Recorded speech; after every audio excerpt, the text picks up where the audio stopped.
एक समय की बात है। एक गांव में सास और बहू रहती थी।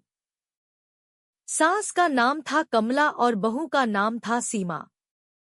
कमला बहुत सख्त मिजाज की औरत थी, जबकि सीमा नैनवेली, शांत और समझदार थी। शादी के बाद से ही सास बहू के बीच मनमुटाव शुरू हो गया था।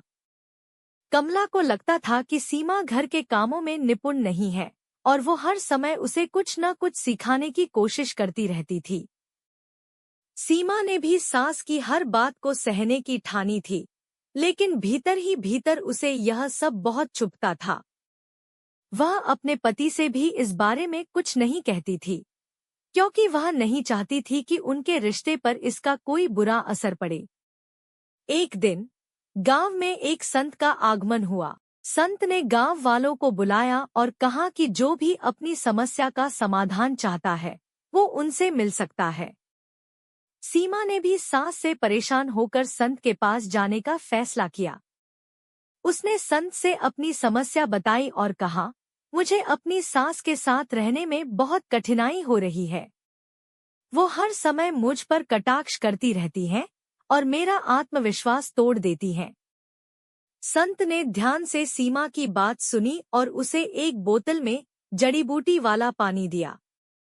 संत ने कहा, यह जड़ी बूटी का पानी रोज अपनी सास के खाने में डालो, लेकिन ध्यान रखना किसी को इस बारे में पता न चले।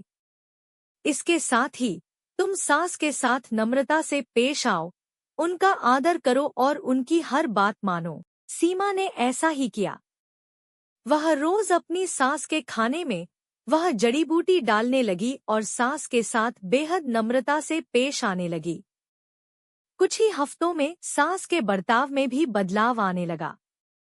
कमला को भी लगा कि उसकी बहू बहुत अच्छी है और धीरे धीरे वह भी सीमा को अपनी बेटी की तरह मानने लगी। कुछ महीनों बाद सीमा वापस संत के पास गई और बोली, संत जी, अब मुझे उस जड़ी बूटी का पानी नहीं चाहिए। मेरी सास अब मेरे साथ बहुत अच्छे से पेश आती है।